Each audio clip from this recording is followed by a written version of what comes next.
Hello aspirants, welcome to AKSIS academy daily current affairs.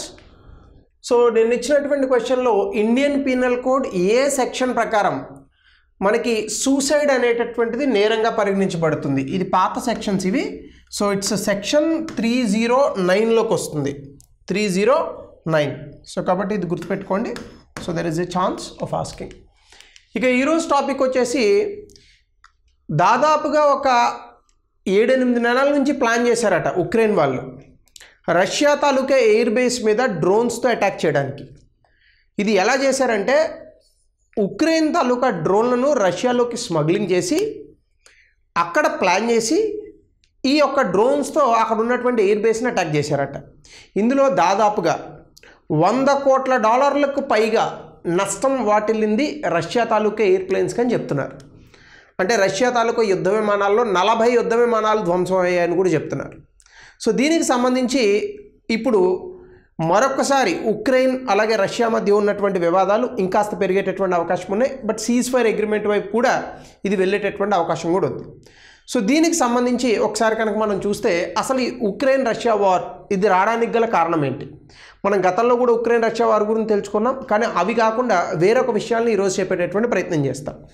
So ముందుగా కనుక మనం ఇందులోకి వెళ్తే అసలు ఏం జరిగింది ఇది ఒకసారి చూద్దాం. అంటే ఇప్పుడు ప్రస్తుతానికి న్యూస్లో ఏముంది? June 1, 2025 Ukraine single day drone అటాక్ని, లార్జెస్ట్ సింగిల్ డే డ్రోన్ అటాక్ని చేసింది రష్యా మిలిటరీ మీద. సో ఇది స్ట్రాటజిక్ బాంబర్స్, అంటే మనకి చూడండి ఓ పెద్ద విమానం అమెరికా వాళ్ళ దగ్గర ఉంటాయి, B-2 విమానాలని, ఎయిర్క్రాఫ్ట్ B-2 అని అంటారు. ఆ B-2 వార్ప్లేన్స్ ఏం చేస్తాయంటే కొన్ని వందల బాంబులు ఒకేసారి జారవిడుస్తూ ఉంటాయి. సో అట్లాంటి బాంబర్స్ రష్యా దగ్గర కూడా ఉన్నాయి. ఆ రష్యా టెరిటరీలో ఆ బాంబర్స్ ఉన్నటువంటి ఎయిర్ బేస్ మీద చేశారు. సో ఈ ఎయిర్ బేసెస్ రకరకాల ప్రాంతాల్లో ఉన్నాయి. ముర్మాన్స్క్, ఇర్కుత్స్క్, అలాగే ఇవనోవో, రజియాన్, అమూర్ ఈ రీజియన్స్లో ఉన్నాయి. మనకు పలకటం జాతకాడు అనుకోండి, రష్యా రాదు కాబట్టి. సో రష్యా డిఫెన్స్ మినిస్టర్ ఈ అటాక్స్ జరిగాయని క్లియర్ కట్గా న్యూస్లో చెప్పారు. ఉక్రెయిన్ ప్రెసిడెంట్ జెలెన్స్కీ అయితే అబ్సల్యూట్లీ బ్రిలియంట్గా చేసాం, దాదాపుగా సంవత్సరంన్నర నుంచి ఇది ప్లాన్ చేసాం, లాస్ట్ 8 నెలల్లో బాగా స్పీడప్ చేసాం. సో 117 డ్రోన్లు యూజ్ చేసాము. అలాగే రష్యాకి సిగ్నిఫికెంట్ లాస్ ఉంది, దాదాపుగా $7 బిలియన్. ఇనీషియల్గా $1 బిలియన్ అని చెప్పారు. సో తర్వాత $7 బిలియన్ అంటే $700 కోట్ల పైచీలకు ఈ యొక్క రష్యాకి డ్యామేజ్ జరిగింది అని చెప్పి ఉక్రెయిన్ సెక్యూరిటీ సర్వీస్ ఎస్టిమేట్ చేసింది. బట్ రష్యా వాళ్ళు అంత ఉండదని చెప్తున్నారు. అలాగే టార్గెట్స్ బెలాయా ఎయిర్ బేస్ ఉండి ఇర్కుత్స్క్ రీజియన్లో 4300 కిలోమీటర్లు ఉంటుంది బోర్డర్ నుంచి, మన ఉక్రెయిన్ బోర్డర్ నుంచి. అలాగే ఒలెన్యా బేసు ముర్మాన్స్క్ రీజియన్లో. సో ఇవి ఏం చెప్తున్నారంటే బేసికల్గా డ్రోన్లను రష్యాలోకి స్మగిల్ చేసి ట్రక్కుల్లో దాచి అక్కడికి తీసుకుని వెళ్ళి వాటితో ఈ అటాక్స్ చేశారట. సో 41 రష్యా హెవీ బాంబర్స్ ఇందులో ధ్వంసమయ్యాయట. అలాగే ఇప్పుడు డిఫెన్స్ మినిస్టర్ ఆఫ్ ఉక్రెయిన్ ఉమరోవ్ అని ఉన్నారు, ఈయన టర్కీ వెళ్ళబోతున్నారు. ఎందుకంటే టర్కీలో ఈ ఉక్రెయిన్, రష్యా, టర్కీ కూర్చొని సీజ్ ఫైర్ అగ్రిమెంట్ గురించి మాట్లాడుకుంటాయి. బట్ ఇక్కడ జెలెన్స్కీ ఉక్రెయిన్ టర్మ్స్ అసలు సీజ్ ఫైర్ చేయాలి, మా తాలూకా ప్రిజనర్స్ ఎవరైతే ఉన్నారో వాళ్ళని విడుదల చేయాలి, అలాగే ఎవరైతే చిన్నపిల్లలను కూడా ఎత్తుకుపోయారని వీళ్ళు ఆరోపిస్తున్నారు, రష్యా అయితే దాన్ని ఖండిస్తోంది. సో వాళ్ళని కూడా వెనక్కి ఇవ్వాలి అనేటటువంటి కొన్ని ప్రతిపాదనలు చెప్పారు. ఇవి ప్రస్తుతానికి జరుగుతున్నటువంటి ప్రజెంట్ డే స్టేటస్, అంటే ఇప్పుడు war status between Ukraine and Russia. అయితే మనం దీని తాలూకా పరిస్థితులు అసలు ఇక్కడ వరకు రావడానికి గల కారణాలు ఏంటి? హిస్టోరికల్గా కనుక మనం చూస్తే సాధారణంగానే మనకి 2వ ప్రపంచ యుద్ధ కాలం తర్వాత, అంటే 1947 తర్వాత 2 సూపర్ పవర్స్ వచ్చాయి. ఒకటి United States of America, 2 Russia. అయితే United States of America, Russia ఈ 2 కూడా సిద్ధాంతపరంగా చాలా వ్యతిరేకించుకుంటున్నటువంటి దేశాలు ఆ రోజుల్లో. ఇదేమో క్యాపిటలిజం అంటే పెట్టుబడిదారీ వ్యవస్థను సపోర్ట్ చేస్తూ ఉంటే, ఇదేమో కమ్యూనిజం అంటే పూర్తి స్థాయిలో సోషలిజం అని చెప్పాలి, సామ్యవాదాన్ని సపోర్ట్ చేస్తున్నటువంటి దేశం. అయితే వీళ్ళిద్దరూ కూడా ఏం చేశారంటే కొన్ని దేశాలను జతేసుకున్నారు. USA హయాంలో నాటో అనేటటువంటి ఒక సంస్థ వచ్చింది, నార్త్ అట్లాంటిక్ ట్రీటీ ఆర్గనైజేషన్. అప్పట్లో ఒక 27-28 దేశాలు ఉన్నాయి, ఇప్పుడు కొంచెం పెరిగాయి. సోవియట్ యూనియన్ అని రష్యా వాళ్ళ ఇదిలో ఒకటి వచ్చింది, అంటే రష్యా వాళ్ళ ఆధ్వర్యంలో. ఈ సోవియట్ యూనియన్లో దాదాపుగా 15 దేశాలు ఉండేవి. ఇందులో ఉక్రెయిన్ ఒకటి. రష్యా తర్వాత అతిపెద్ద భూభాగం కలిగినటువంటి దేశం సోవియట్ యూనియన్లో ఈ యొక్క Ukraine. So Ukraine once upon a time it was a brother to Russia, అంటే రష్యా ఉక్రెయిన్ అన్నదమ్ముల్లా కలిసి ఉన్నటువంటి దేశాలు. సో మీ అందరికీ తెలుసు ఆ సోవియట్ యూనియన్లో వచ్చినటువంటి ఇబ్బందులు, పాశ్చాత్య దేశాల్లో వచ్చినటువంటి అభివృద్ధి కారణంగా సోవియట్ యూనియన్ 1990లో కూలిపోయింది. సో ఇందులోంచి ఉక్రెయిన్ బయటకు వచ్చి ఒక స్వతంత్ర దేశంగా ఏర్పడింది. ఆనాటి నుండి కూడా ఉక్రెయిన్ తన తాలూకా డెవలప్మెంట్స్ చేసుకోవాలని అనుకుంది. అందులోనే భాగంగా 2004వ సంవత్సరంలో ఉక్రెయిన్కి ఒక రాజ్యాంగం అనేటటువంటిది రాయబడింది. ఆ దేశంలో కూడా ఎన్నికల ద్వారా ప్రభుత్వాలు నిర్మాణం అవ్వడము, సో దాని ద్వారా ప్రభుత్వాలు నడపడం అనేటటువంటిది వస్తూ సాగింది. అయితే అందులోనే భాగంగా 2004 తర్వాత దాదాపుగా 2014 వరకు, అంటే almost a time of 1 decade, ఉక్రెయిన్లో కొన్ని ఇబ్బందికరమైనటువంటి రాజకీయ పరిస్థితులు ఎదురయ్యాయి. ముఖ్యంగా అక్కడ ఉన్నటువంటి రాజకీయ నాయకుల తాలూకా తప్పిదాల కారణంగా, యాకోవెన్షి లాంటి వాళ్ళు. సో తర్వాత కాలంలో ఈ రష్యాని ఎప్పటి నుంచో, ఎందుకంటే ఆ వార్ అనేటటువంటిది కోల్డ్ వార్ 1962 నుంచి అలా జరుగుతూనే ఉంది, 1947 నుంచి జరుగుతుంది, 62లో అది ఇంకా పెరిగింది. సో క్యూబన్ మిసైల్ క్రైసిస్ లాంటివి కానీ ఇట్లాంటివి. ఇందులోనే భాగంగా అమెరికాకి రష్యాకి మధ్య సిద్ధాంతపరంగా పడదు, చాలా రకాలుగా కూడా వాళ్ళిద్దరికి మధ్యలో పడదు. సో ఇప్పుడు ఉక్రెయిన్ని నాటోలో జాయిన్ చేసుకోవాలనేటటువంటి ఒక ప్రతిపాదన వచ్చింది. నాటోతో ఉన్నటువంటి ఇబ్బంది ఏంటంటే, నాటో నార్త్ అట్లాంటిక్ ట్రీటీ ఆర్గనైజేషన్కి ఒక ప్రిన్సిపల్ ఉంటుంది. ఈ నాటోలో ఉన్నటువంటి ఏ దేశం మీదైనా మరొక దేశం కనుక యుద్ధం చేస్తే అన్ని దేశాలు కలిసి వాళ్ళని ఓడిస్తాయి. అంటే ఉదాహరణకి ఇప్పుడు నాటోలో ఒక 29 దేశాలు ఉన్నాయనుకోండి, అందులో ఇంపార్టెంట్ దేశాలు రాద్దాం. ఏమేమి ఉన్నాయి మనకి? United States of America, Japan, అలాగే ఇందులో కనుక మీరు చూస్తే ఫ్రాన్స్, యూకే, అసలు ఇవే చాలు, చాలా బలమైనటువంటి దేశాలు, అణ్వాయుధాలు కలిగినటువంటి దేశాలు. సో ఈ నాటోకి సంబంధించి కనుక మీరు చూస్తే ఏ దేశమైనా కానీ ఈ నాటో దేశాల మీద, ఉదాహరణకి ఎవడో ఫ్రాన్స్ మీద అటాక్ చేశాడు అనుకోండి, ఈ నాటోలో ఉన్నటువంటి 29 దేశాలు కలిసి వాడి మీద అటాక్ చేస్తాయి. అది వాళ్ళకు ఉన్నటువంటి ప్రిన్సిపల్. సో ఇప్పుడు రష్యాకి వచ్చినటువంటి ఇబ్బంది ఏంటంటే, ఉక్రెయిన్ కనుక వెళ్ళి నాటోలో జాయిన్ అయితే అది చాలా ప్రమాదకరం రష్యాకి. ఎందుకంటే రష్యా తాలూకా బోర్డర్లో నాటో ఉంటుంది. సో రేపొద్దున ఏదైనా రష్యా కనుక అమెరికాకి వ్యతిరేకంగా చర్యలు చేపడితే రష్యాని ఆక్రమించుకోవడానికి కూడా ఉక్రెయిన్ ద్వారా అది చేసుకునేటటువంటి ప్రయోజనాలు చేకూరుతాయి నాటోకి. అలాగే ఉక్రెయిన్ కూడా ఏం చేయలేరు. రేపొద్దున ఉక్రెయిన్ కనుక పూర్తి స్థాయిలో నాటోలో భాగమైతే రష్యా తన తాలూకా ఉనికిని కోల్పోయేటటువంటి ప్రమాదం ఉంది. ఎందుకంటే రష్యాకి కింద నల్ల సముద్రం, బ్లాక్ సీ, ఆ బ్లాక్ సీ గుండా ఇలా మనం కిందకు వస్తే ఎజోవ్ సీ, వాటి నుంచి ఇంకా కిందకు వస్తే మెడిటేరియన్ సీ, ఈ మధ్యధరా సముద్రంలోకి అసలు రష్యా రావడానికి, అంటే తన షిప్స్తో రావడానికి ఒకే ఒక్క ప్రాంతం ఉంది, అది క్రిమియా. ఈ ప్రాంతాన్ని రష్యానే ఒకప్పుడు ఉక్రెయిన్కి గిఫ్ట్గా ఇచ్చింది. అయితే ఈ పర్టికులర్ కాంటెక్స్ట్లో ఉక్రెయిన్ కనుక నాటోలో జాయిన్ అయితే, ఈ క్రిమియా కనుక ఉక్రెయిన్ చేతిలో ఉండిపోతే అసలు పూర్తి స్థాయిలో నల్ల సముద్రంలో కానీ మెడిటేరియన్ సీలో కానీ రష్యా తాలూకా ప్రభావం అనేటటువంటిది పూర్తిగా తగ్గిపోతుంది. సో ఇలాంటి పరిస్థితులు వస్తాయని గ్రహించినటువంటి రష్యా ఉక్రెయిన్ నాటోలో జాయిన్ అవ్వడాన్ని పూర్తి స్థాయిలో వ్యతిరేకించింది. అసలు మొదట గొడవ ప్రారంభమైంది ఈ కాంటెక్స్లో. ఇప్పుడు రేపు కూడా జెలెన్స్కీ ఒక్క మాట చెప్తే రష్యా వ్లాదిమిర్ పుతిన్కి, మేము నాటోలో జీవితాంతం ఒక్కసారి కూడా జాయిన్ అవ్వమని చెప్తే అయిపోయింది యుద్ధం. కానీ వాడు చెప్పడు. ఎందుకంటే వాడికి కూడా ఈ యుద్ధాన్ని ఇంకా అలా కొనసాగుతుంటే ప్రపంచ దేశాలు వాడికి హెల్ప్ చేస్తున్నాయి, వాడికి అదే కావాలి. అదర్వైజ్ మీరు ఎప్పుడైనా సింపుల్గా ఆలోచించండి, పక్క దేశం శత్రు దేశాలతో కలిస్తే మనకి ఒక ఇన్ఫీరియారిటీ ఉంటుందా ఉండదా? పక్కలో బల్లెం పెట్టుకొని ఎవడ పడుకుంటాడు, ఇటు తిరిగినా గుచ్చుకుంటుంది గబుక్కుని. సో కాబట్టి ఇక్కడ మీరు కనుక చూస్తే రష్యా ఉక్రెయిన్ తాలూకా కాన్ఫ్లిక్ట్ 2025లో 2021లో వచ్చింది. ఎందుకంటే అప్పుడు రష్యా ఒక 8 పాయింట్ సెక్యూరిటీ అగ్రిమెంట్ను పంపించింది పాశ్చాత్య దేశాలు, ముఖ్యంగా యూరోప్లో ఉన్నటువంటి దేశాలకి. సో ఇందులో కొన్ని ప్రపోజల్స్ ఏంటంటే, అసలు ఉక్రెయిన్ నాటోలో జాయిన్ అవ్వకూడదు, నాటో తూర్పు భాగంలో రష్యాకి దగ్గరగా ఉన్నటువంటి దేశాల సరసన, అలాగే నాటోలో రష్యాకి దగ్గరగా ఉన్నటువంటి దేశాలను జాయిన్ చేసుకోవడం మానేయాల. ఎందుకు జాయిన్ చేసుకోవడం మానేయాలా అంటే అదే కదా ఇబ్బంది. ఇప్పుడు అణ్వాయుధాలు సమకూర్చుకున్నాయి భారత్ పాకిస్తాన్. ఈ రోజున భారతదేశం పాకిస్తాన్ మీద యుద్ధం చేయాలంటే ఖచ్చితంగా కొంత వెనకడుగు వేస్తున్నాం. సోషల్ మీడియాలో ఎన్ని చెప్పినా, ఎవరు ఎన్ని పొగుడుకున్నా పాకిస్తాన్ దగ్గర అణ్వాయుధాలు ఉన్నాయి కాబట్టి భారతదేశం ఒక అడుగు వేస్తుంది. లేకపోతే పాకిస్తాన్ ఎప్పుడో లేచిపోయేది, ఇప్పటిదాకా అవసరం లేదు. 1971 యుద్ధం తర్వాత 1999 కార్గిల్ వచ్చినప్పుడే లేపేసేవాళ్ళం వాళ్ళని. సో ఎందుకు ఆగాల్సి వస్తుంది చాలా సందర్భాల్లో అంటే, కేవలం వాళ్ళ దగ్గర అణ్వాయుధాలు ఉన్నాయి. ఎయిర్ ఫోర్స్లో కానీ, మిలిటరీలో కానీ, ఆర్మీలో కానీ, నేవీలో కానీ అసలు ఏమాత్రం పాకిస్తాన్ ఇండియాకి సరిపోదు. అందుకే పాకిస్తాన్ ఎప్పుడు కూడా ఏం చేస్తుంది, ప్రాక్సీ వార్, గెరిల్లా వార్స్, టెర్రరిస్టులు వీళ్ళ ద్వారా ఇండియాని దెబ్బకొట్టాలని చూస్తుంది. పాకిస్తాన్ ఈ so obsessed with India.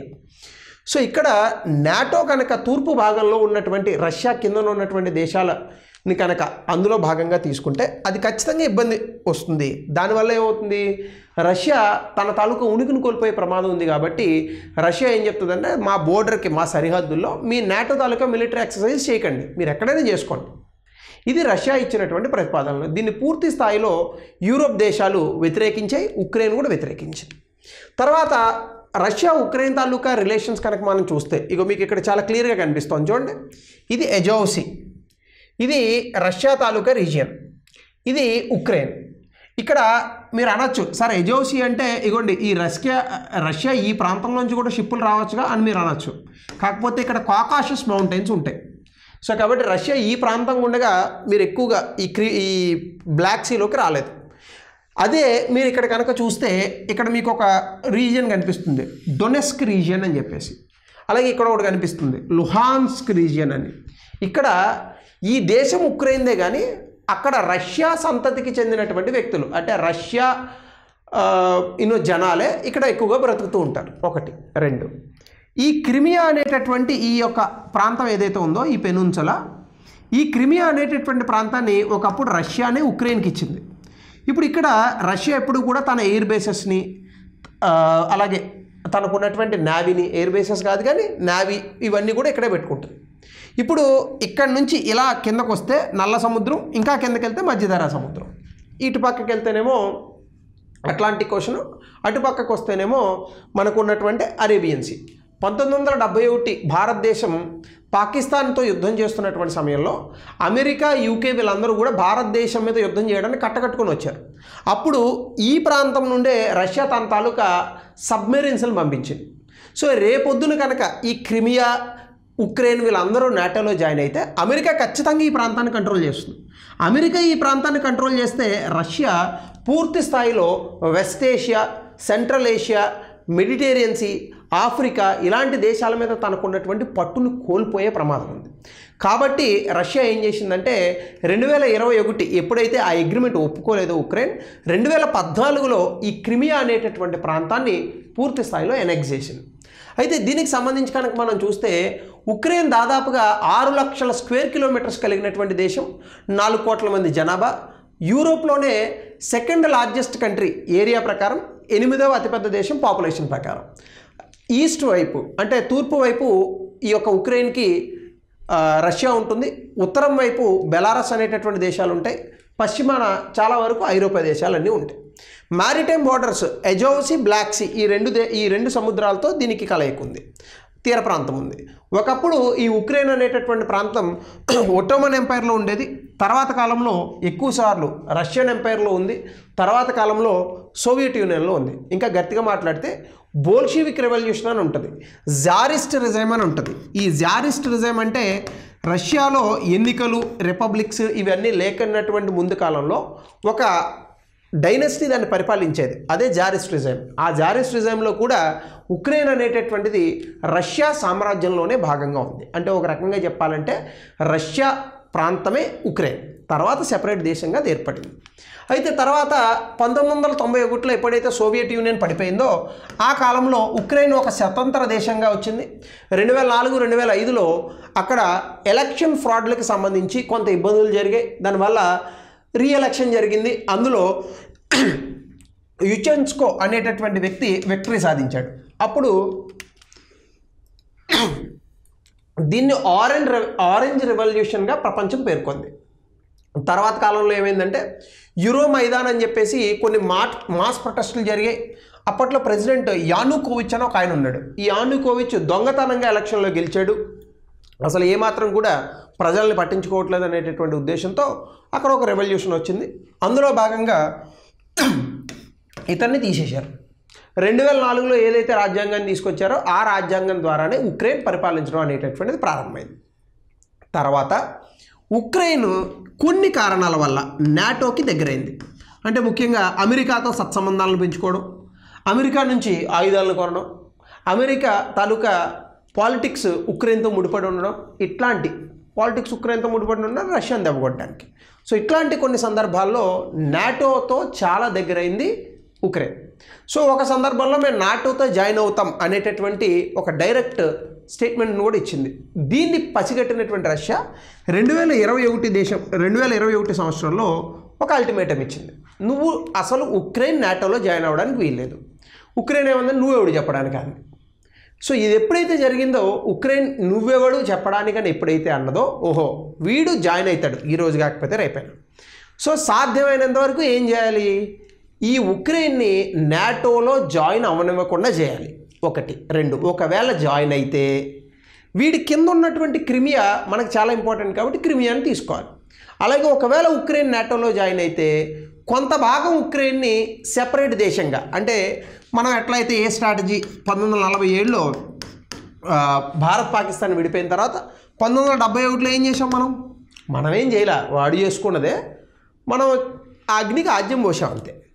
So పాకిస్తాన్ని బంగ్లాదేశ్ రూపంలో విడగొట్టామా, అందులో భారతదేశం యొక్క పాత్ర ఉంది కదా. అట్లానే ఉక్రెయిన్లో ఉన్నటువంటి లుహాన్స్క్, డొనెట్స్క్ రీజియన్స్ ఏవైతే ఉన్నాయో అందులో రష్యా పీపుల్ ఉన్నారు కాబట్టి సో దాన్ని స్వతంత్ర దేశంగా తీసుకోవడమో లేదా రష్యా ఆ ప్రాంతాన్ని ఎనెక్స్ చేస్తారో అయిపోతుంది. అప్పుడు ఏమవుతుంది, మీకు ఒకవేళ ఉక్రెయిన్ అనేటటువంటిది జాయిన్ అయినా ఇది రష్యా అని అనుకుంటే మధ్యలో ఒక బఫర్ రీజన్ అనేటటువంటిది ఉంటుంది రష్యాకి. సో ఇలా క్రిమియాని 2014లో రష్యా తీసుకుంది. కాబట్టి క్రిమియా అనేటటువంటిది ఇది ఒక పెనిన్సులా బ్లాక్ సీలో. సో దీనిట్లో ఉన్నటువంటి పాపులేషన్స్ చాలా వరకు కూడా రష్యా వాళ్ళే ఉంటారు. ఉక్రెయిన్ వాళ్ళు ఉంటారు, క్రిమియాలో ఉన్నటువంటి అక్కడ ఉన్న కమ్యూనిటీ తతార్స్ అని అంటారు, వాళ్ళు ఉంటారు. ఈ క్రిమియాని రష్యన్ ఎంపైర్ 18వ శతాబ్దంలోనే అసలు ఆక్రమించుకుంది. కానీ తర్వాత రష్యా రెవల్యూషన్ 1917 జరిగిన తర్వాత ఇది ఒక అటానమస్ రీజియన్గా సోవియట్ యూనియన్లో ఉంది. అయితే 1954లో క్రుషేవ్ ఎప్పుడైతే వచ్చాడో క్రిమియాని ఉక్రెయిన్కి గిఫ్ట్ ఇచ్చాడు సోవియట్ లీడర్ గోర్బచేవ్ క్రుషేవ్. సో ఎప్పుడైతే నిక్తా క్రుషేవ్ ఈ ప్రాంతాన్ని ఇచ్చాడో అప్పుడు క్రిమియా అనేటటువంటిది ఉక్రెయిన్లో భాగమైంది. అంటే ఒరిజినల్గా క్రిమియా ఎవరిది, రష్యా వాళ్ళదే. సో ఇప్పుడు ఈ క్రిమియా అనేటటువంటిది డిస్ప్యూట్ అయింది. ఈ ట్రాన్స్ఫర్ తర్వాత కొంతమంది ఏమన్నారంటే ఒప్పుకోలేదు. 2014లో ఉక్రెయిన్లో ఎప్పుడైతే రెవల్యూషన్ వచ్చిందో రష్యా ఈ క్రిమియా ప్రాంతాన్ని పూర్తి స్థాయిలో ఆక్రమించుకుంది. 2014లో రెఫరెండం పెట్టారు. ఈ క్రిమియాలో ఉన్నటువంటి ప్రజలు మీరు ఉక్రెయిన్లో ఉండాలని అనుకుంటున్నారా, రష్యాలో ఉండాలని అనుకుంటున్నారా? 90% మంది మేము రష్యాలో ఉన్నామని అనుకుంటున్నాం అన్నారు. కాబట్టి 2014లో ఉక్రెయిన్ అపోజిషన్ చెప్పినప్పటికీ రష్యా ఈ ప్రాంతాన్ని ఆక్రమించుకుంది. మరి రష్యాకి ఉక్రెయిన్కి ఎందుకు గొడవ వస్తుంది అంటే Russia military buildup near Ukraine అనేటటువంటిది జియోపొలిటికల్ టెన్షన్స్కి దారితీసింది. ఎందుకు, రష్యన్ మిలిటరీ అనేటటువంటిది ఉక్రెయిన్ దగ్గరికి ఎప్పుడైతే వచ్చిందో ఇక్కడ రష్యాకి, యుఎస్కి అలాగే యూరోపియన్ యూనియన్కి కొన్ని సమస్యలు వచ్చాయి. ఎందుకంటే రష్యా ఉక్రెయిన్తో చాలా వరకు హిస్టారికల్గా అంటే చారిత్రాత్మకంగా ఈవెన్ కల్చరల్గా కూడా రష్యాలో ఉన్న కల్చర్ ఉక్రెయిన్లో కూడా కనిపిస్తుంది. ఉండడం వల్ల రష్యా తాలూకా ఇన్ఫ్లుయెన్స్ ఉక్రెయిన్ మీద ఉందని రష్యా ఎప్పుడు భావించింది.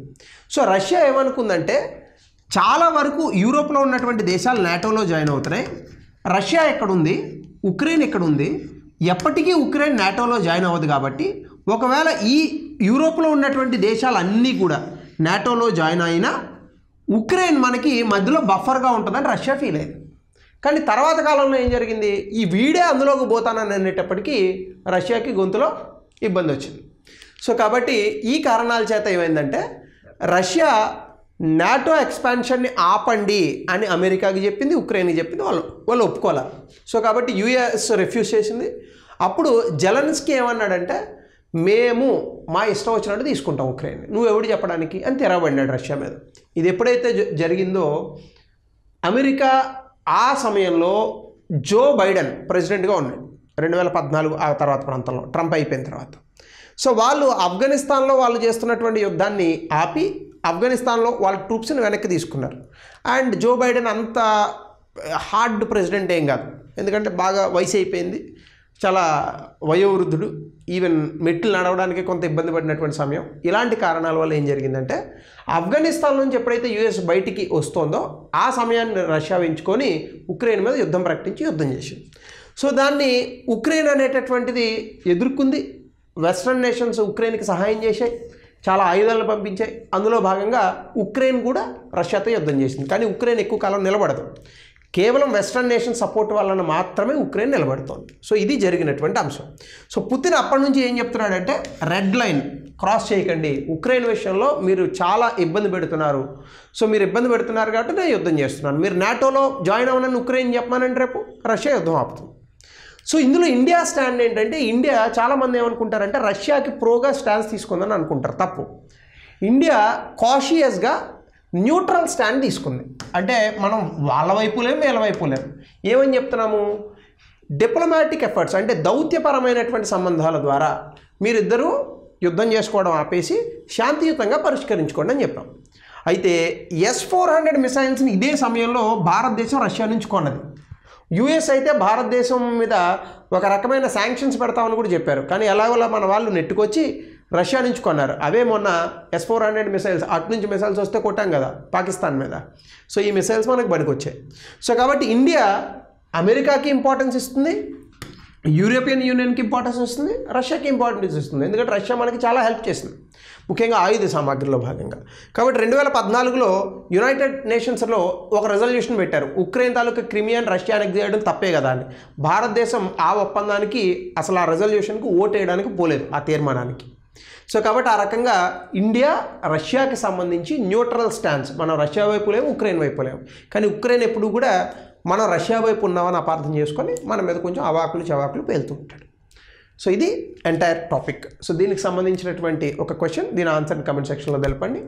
అలాగే రష్యా పశ్చిమ దేశాల్లో భారత్కున్న వ్యూహాత్మక సంబంధాల దృష్ట్యా రష్యా ఉక్రెయిన్ వివాదం పట్ల భారత్ దౌత్య విధానాన్ని చర్చించండి 200 పదాలు.